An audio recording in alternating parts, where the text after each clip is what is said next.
I'm here to ask you some questions. Is it okay for you? Sure. Okay, let's start for the first question. Where you are in your life and how you got there. First, I feel very blessed being happily married and with a beautiful 7-old-week baby girl named Alexis Ren.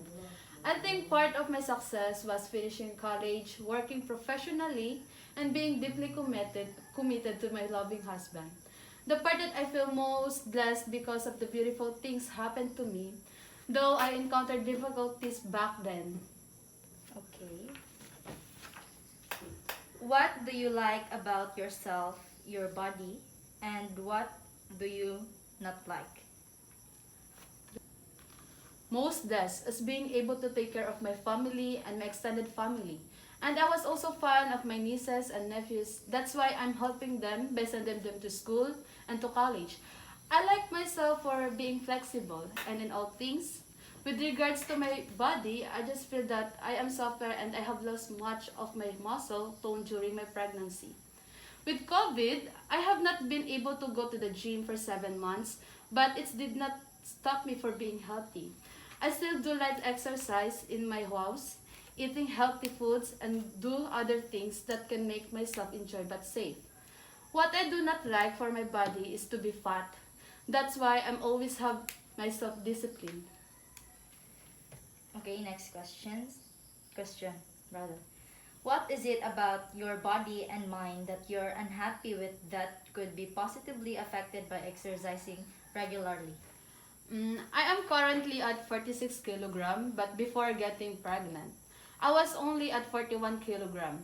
My weight at the heaviest when I delivered the baby, I was at 51 kilogram. I want to get my aerobic capacity back and take out the extra weight around my waist, focus on getting hard abs and really trying to get rounded glutes. Just like my niece Patricia, she was the most amazing glutes that I'd like to emulate. Okay. What would you like to change, if anything, and why? In my situation now, in my life now, maybe all I would like to change is those people who's always looked down on me.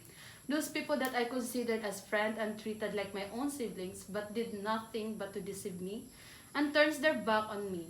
Those I want to change. But for my family, I don't think I would change anything. It's just that I am so thankful and blessed to have my husband by my side, always no matter what, and for my daughter for always giving me strength and for making me strong in every aspect in life. What is going on in your life that would facilitate behavior change? Inhibit it. I know I am highly motivated to get back into my previous athletic shape. My husband is extremely active and we love to swim, run, lift weights, and play tennis and pickleball to the beach. He truly has an enormous desire to keep me in shape so we can exercise together for hours upon hours for intense workout. All I can do is to be brave or any problems that may affect me when doing exercise so that I can still have a healthy body. Where you are now in your physical activity level. I'm still breastfeeding and the baby gives me very little time to work out. But I still am able to do aerobic workout like watching TV on workout shows, doing some household chores, and then playing with my little one. Okay. Have you tried regular exercise before and failed to stick with it?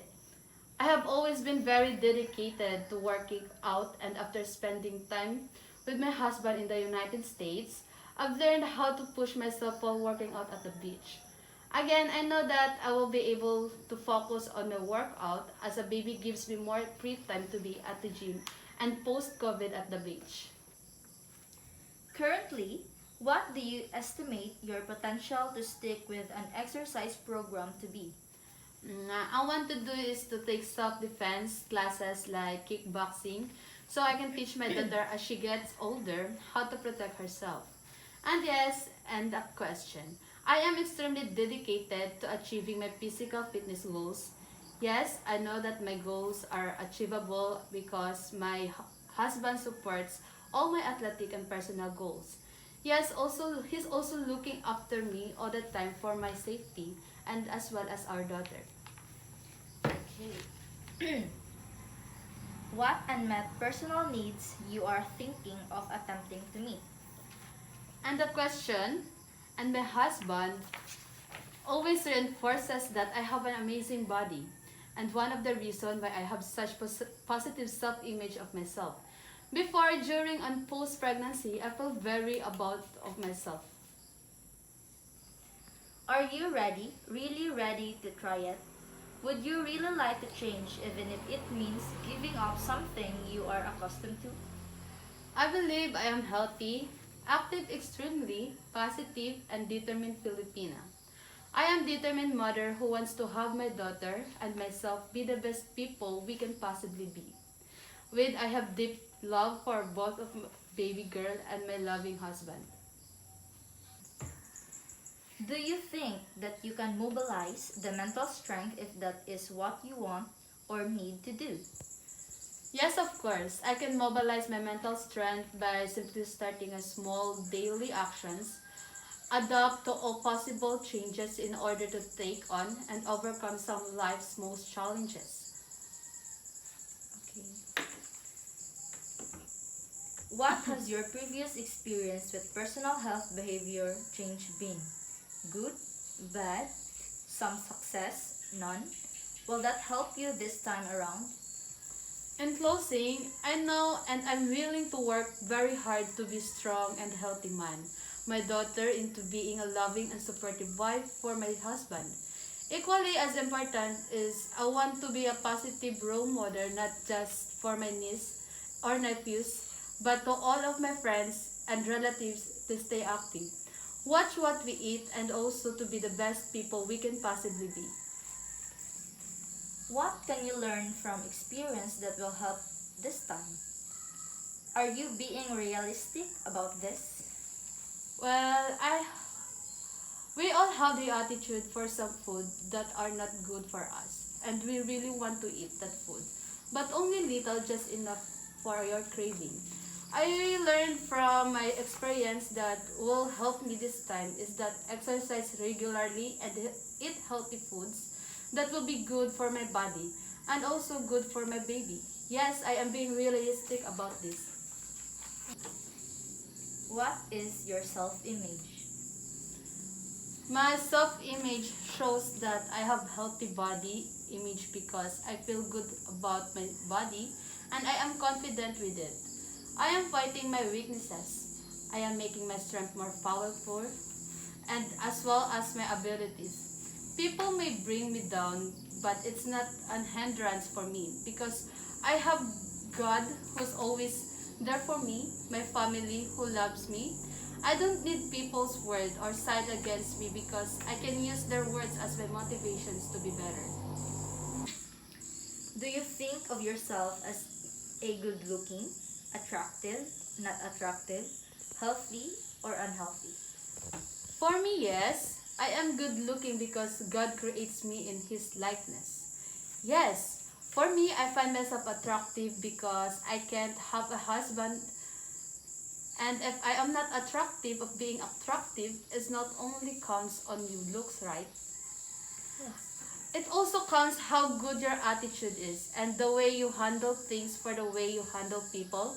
But at some point, maybe for others, I am not attractive and I can't blame them. I consider myself healthy, but at the same time, not healthy because of cheat day. What do you see when you look in the mirror? I see her physical look. She is strong and independent woman. She can do whatever challenges she was facing, especially when it comes to her family. When you look at her eyes, you can see the fear of losing someone on her life. What kinds of feeling do those images elicit? I can define what really is my feelings when I elicit my image in the mirror. It's just that I feel happy and contented of what I have right now with my family. Okay. If you are planning to exercise to help in weight loss or simply to shape up a currently out of shape body, Will you be able to use the facts that smaller size clothing now fits and that your waist is getting smaller as measures of success, rather than scale weight? I do have lots of clothes I have not worn for 5 to 6 months, so I know I will determine my success and getting in shape based on my ability to look good in those clothes again. I have learned that my weight lifting, my weight stays very consistent, but I know getting is better shape. And further, if you are going to exercise primarily for weight loss, is your true goal to become really thin or rather than somewhat thinner? My true goal in exercising for primarily weight loss is to become healthy, not really thin, but rather than somewhat thinner. I am doing this for my healthy lifestyle and also for my baby who depends on me. Okay, that's all. Thank you. Thank you.